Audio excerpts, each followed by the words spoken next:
We're more connected than ever, and somehow we feel less human than we used to.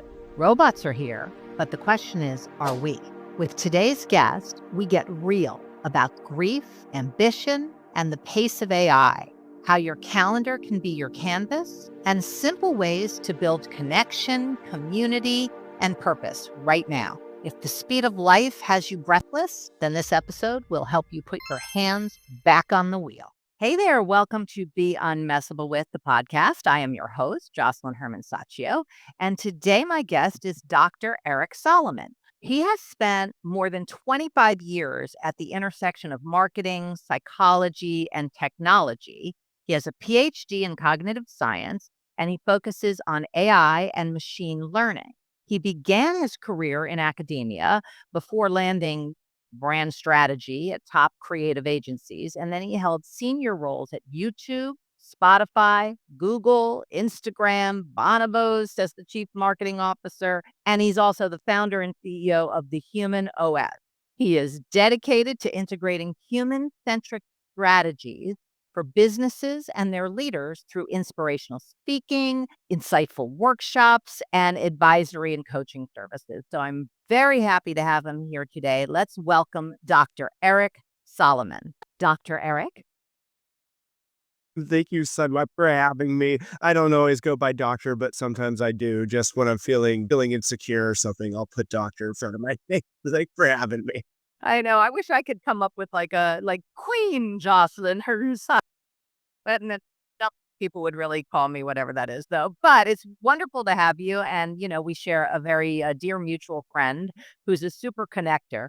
And, whenever she recommends somebody for the show, I jump at it because I've never had an introduction from Jen Hill that wasn't interesting and valuable for my audience. So I just appreciate you taking the time today. It goes both ways. That, as you say, Jennifer Hill recommends as somebody I desperately want to talk to. So very grateful to be here with you. Wonderful. So I know, in my intro, I talked a little bit about, the intersection of marketing and psychology and technology. So talk to us a little bit about how you wound up doing what you're doing, because it sounds like, if I'm correct, it's emerged over time. It wasn't like at 10 years old, you were like, I want to do this. It became something that emerged in whatever you were discovering for yourself. So talk to us about how you ended up doing this. Yeah. So first of all, I mean, so much of that is due to just one's human nature. And so much of my nature is one of I'm happiest when I have 50 things going on at one time. So the idea that I could ever say when I was 10 years old, I want to be this would have been ludicrous for me. Impossible. But yeah, I'm just a really lucky human being in a lot of ways. I was raised by somebody who didn't graduate high school, and I was the first person in my family to go to college. So really, my academic work was driven out of more of a scarcity mindset than I'd even care to admit. I was on this path of just kind of collecting degrees. So, I went to college and I ended up, immediately loving and falling in love with technology, the intersection between AI and psychology and language and machines and all of this stuff. And by the time I was done, I was attached to government money to get my PhD. This was when NSF still had grant money. And I was really young when I defended my dissertation. I was only just had 25 years old, which is really young. And that was driven by sheer necessity. And all I knew at that point in my life was school, because I had been really just on one path of academic achievement to the next. And I ended up taking a postdoc position at the medical school at UCSF, of all places, looking at how the tobacco industry had manipulated big data back in the 80s and the 90s and before that to really get kids hooked onto nicotine. And our job was to figure out how to counter market. And of course, at that time, I had no idea about the world of marketing or advertising. So I interviewed people that did. And it just so happens that one of the first people I interviewed was this guy, Jeff Goodby, who wrote the words "got milk." So he's a bit of a luminary in the ad world.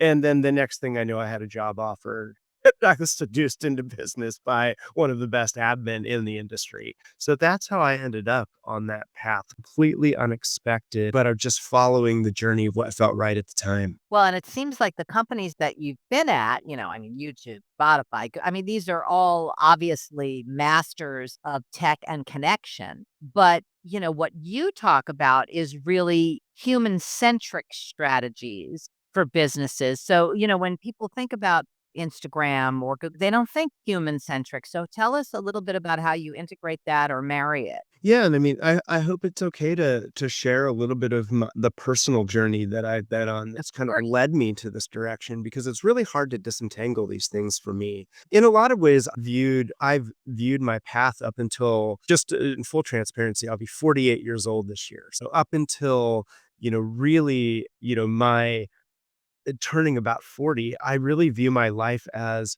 a constant pursuit of more, more, more. It wasn't enough for me to be the first person in my family to go to college. I had to go and get the PhD. It wasn't enough to do that. Then I had to kind of go to these companies that I never dreamed in my wildest dreams I'd ever have an opportunity to work for.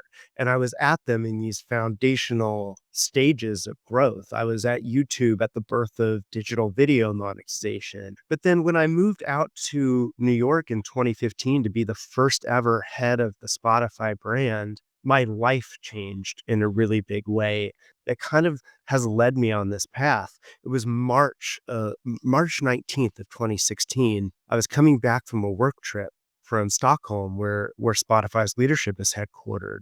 And when I landed back in New York, I had two or three voicemails from the hometown where I grew up. And that's never a good sign when you don't recognize the number and it's a place that you grew up that you don't know anybody anymore. And unfortunately, this was from the chief of police in the town where I grew up, who informed me that my father had been murdered and that a criminal investigation had been opened, and that due to the nature of the case, I wasn't allowed to talk about it. So what I did, some of the names on my resume, whether it be going then to Instagram as the CMO on the business side, and then to be an actual chief marketing officer at Bonobos, all of these things were in the throes of the biggest grief that I could have felt in life. But then the universe always has a way. At the end of 2018, I learned that that case had been dismissed as inconclusive. And so I'll never really have closure on that. But that started this shift towards understanding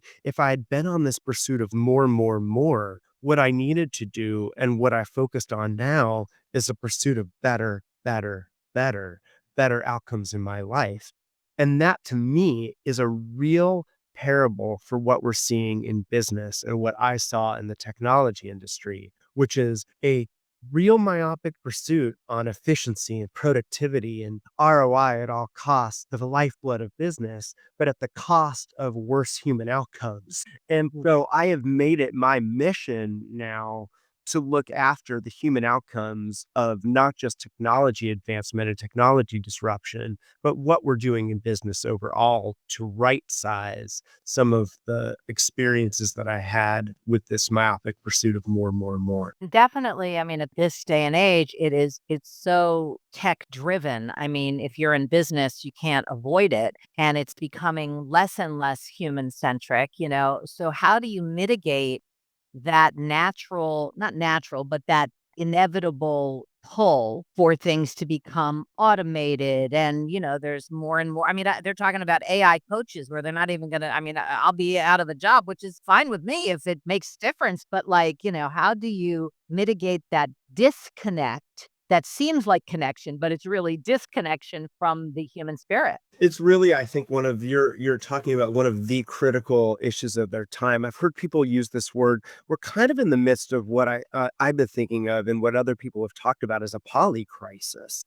There's so much going on in the world geopolitically with the climate, no matter how you feel about the climate, with the pace of technology and the velocity of change going faster, faster, faster, and everybody's just dying to keep up. But so I keep asking the question, and kind of the mantra that's guiding me here are the robots are here. but are we? And so I think in this day and age, I am the most lean in technology guy I know. I adopt all the new stuff and of course, I use ChatGPT as part of my workflow every day, but I'm constantly asking the question of what does it mean to double down on what it means to be human right now? Because I don't think technology is our savior and technology is our answer. It's who we are. And so the way that I can simply think about this is we do three things as humans incredibly well that it's going to be very difficult for machines to replace, which is we make sense. We make sense of complete and utter chaos in this world based on our subjective human experiences. So AI and advanced technology can fabricate experiences but don't have lived subjective experience. So we make sense. We make choices based on our ever shifting belief systems that we have as human beings. What do we believe right now? And how does that show up in how we behave? So we make sense, we make choices. And then finally, the biggest thing is as human beings, we can learn something and then unlearn it. We can make change and navigate change without even knowing we're doing it. And so this is the question I'm asking people is on the adoption curve from knowing that technology is here to embracing it and advocating for it. Where are you right now? And what is it that you want from this technology as opposed to letting it drive everything for us? So this is what we got to do. Double down on our humanity right now. I love it. And so for those people listening, what would be an actionable thing they could walk away from this listening to us today that would double down on their humanity? Yeah. So, I think, the first of all is just really starting off with being honest of where you're at with the state of the world and the state of technology right now. I think, part of what I've built for the last, couple decades is an engine of distraction, right? So that we're so distracted through doom scrolling on TikTok and looking at our Instagram feeds and talking about the latest Academy Award season, you name it, that we're not taking the time to kind of self-reflect and say, where are we really at right now? So I'm asking people to do maybe one of the hardest things, which is just take a little time to reflect. How are you feeling about the state of technology? How are you feeling about the world right now? Where are you honestly within there? And then, the other thing that I've really doubled down on is to go back to understanding what it is I really believe and what it is that's really important to me in my life.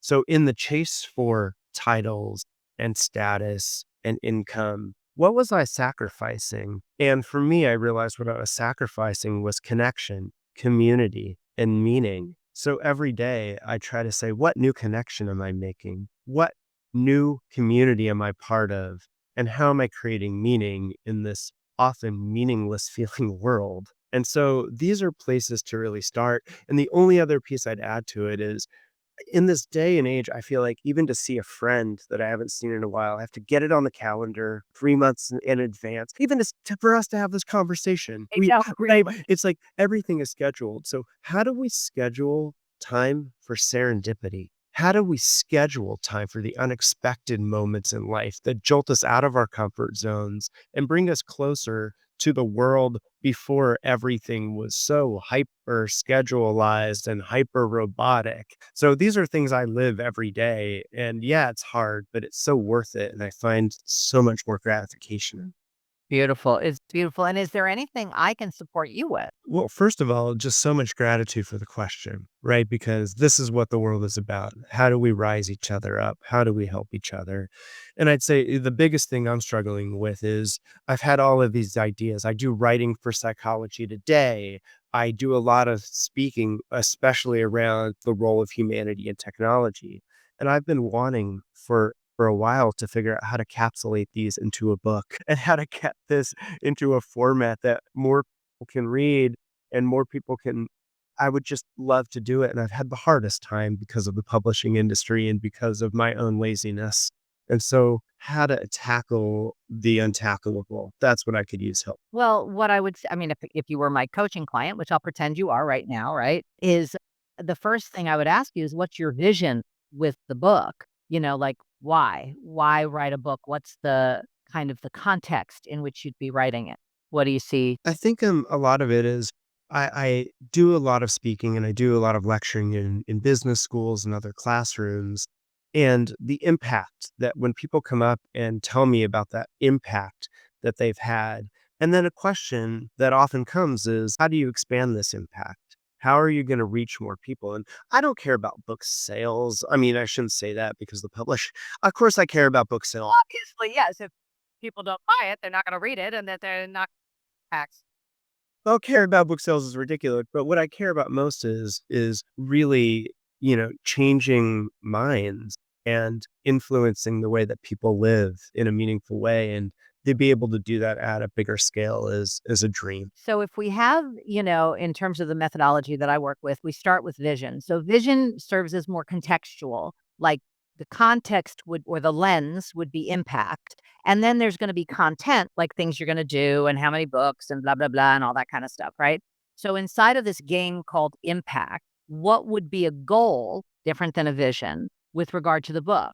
Like what by when would you want to accomplish with regards to the book? It's a good question. I've been so in my journey into as somebody that was so goal oriented for so long, I've been doing my best to not attach myself so much to outcomes, but to the process of getting to the outcomes. That said, I started initially thinking about book concepts during COVID, and now that's in the rearview mirror, right? So having a deadline and having accountability to that deadline is deeply important. So I would love to have a really robust proposal written by the summer, you know. So when in the summer, given the summer is like 3 or 4 months, like at September, at Labor Day or Let's by say by Jupiter? Labor Day. Let's say by Labor Day. I love it. If we go by Labor Day that you have the proposal ready to shop, right? Do you have an agent ready to shop it for you or Yeah, so I had been working with an agent, and that might be worth revisiting, but I do have an agent that I've worked. okay. So then if we go backwards and we use the Merlin principle from Labor Day and say, okay, so if by September, whatever it is, if there's whatever day that is, and this a podcast might not air till after Labor Day, so we'll have to do a little addendum in the show notes about whether you got it accomplished or not. But if by Labor Day it's complete and sent to the agent, let's just say, then what will have had to happen by the beginning of August to have that be a done deal? Like, where in the process would you have had to be? Yeah, I'd really have to.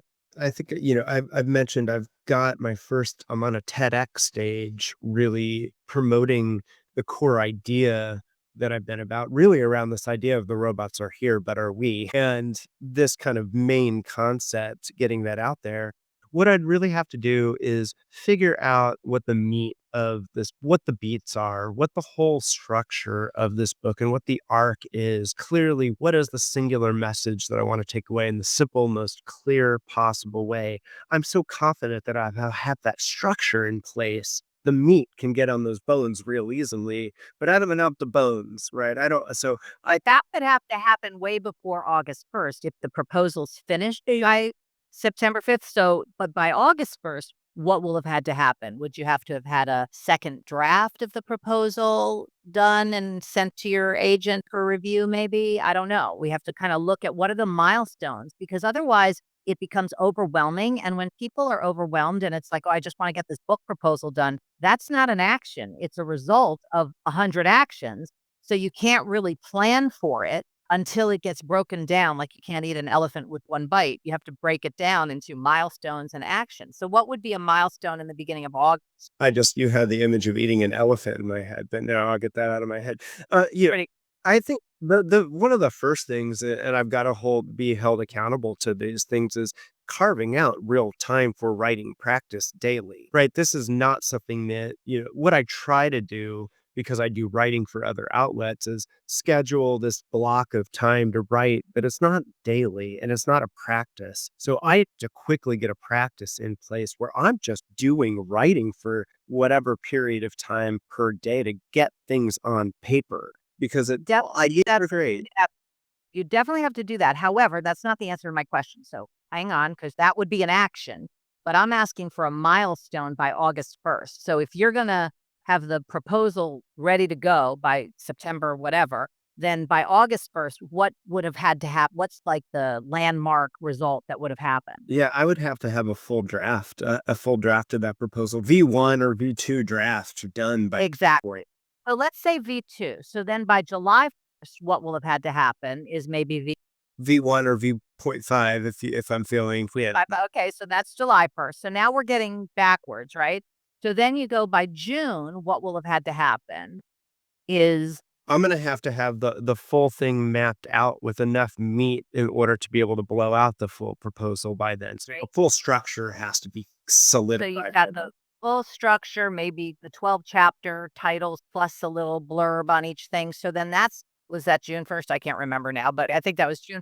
Yeah. So then we go back to May 1st and go, okay, so by then, what will have had to happen is maybe just the outline without the meat, right? The 12 chapters are pretty much ordered. And then you go back to April 1st, when you get a month out, then you start dealing with the action.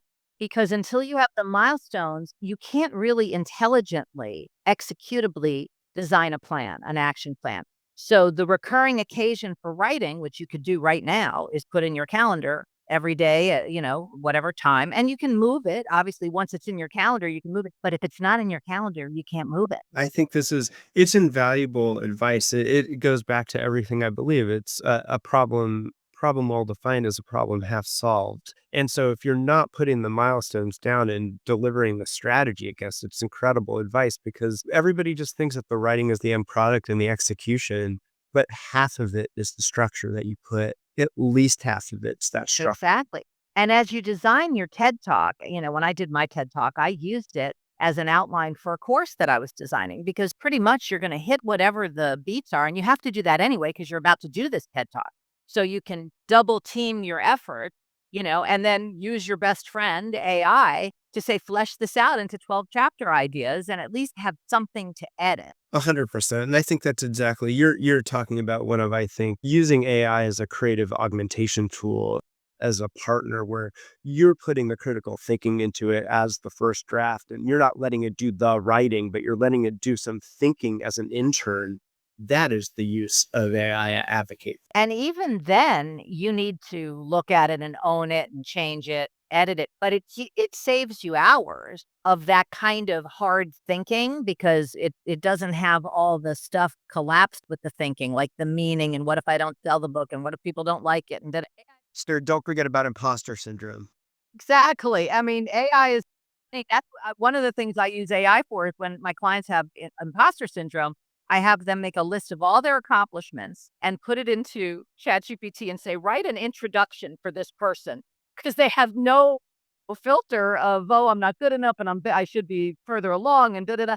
And it creates this great introduction. And then I have them record that introduction and play it for themselves every day until they realize who they are is not who they are in their head.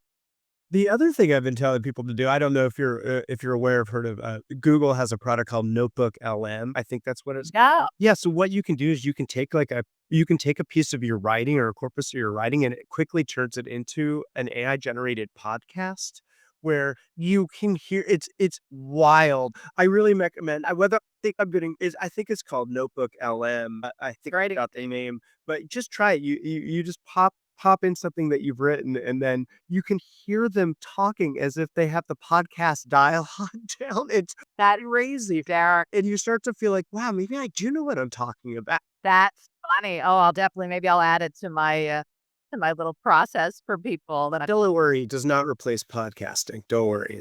You're done. I'm not, but at the same time, so if you look at your plan, so the key thing about plans and actions is it just turns into busy work, right? Unless you keep your vision connected to what you're doing. So when I train people to work inside of calendaring, because the calendar, as you said, everything's scheduled. I mean, I use my calendar as my canvas. It's my masterpiece. It's like whatever I design is there. It's mine. Nobody can put anything on it without me saying yes. And if you create the to-dos, like if you had your daily occasion to write, but it wasn't just write, it was create impact, write. So you're creating the context as well as the content called the to-do. That way you stay connected to why the hell you're doing it in the first place, because it's so easy to just get into get stuff done mode, which is the default mode of the brain. So to keep that creation space present, include the articulation of your vision in your to-do.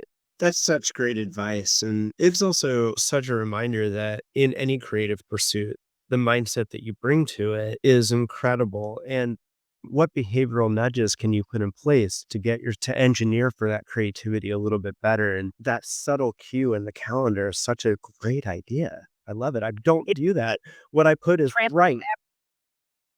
Exactly, it's like, go to the gym. It's like, who wants to do that? I don't wanna do that, but create vitality, go to the gym, okay, alright, vitality I'm interested in. So it's all how your brain responds to things, and if you s and especially for those of you that are listening, if you have a recurring occasion in your calendar and you periodically or often don't do it, it's there, but you just ignore it, then you gotta look at how you're articulating it because it's not connecting with your brain in terms of what really matters to you.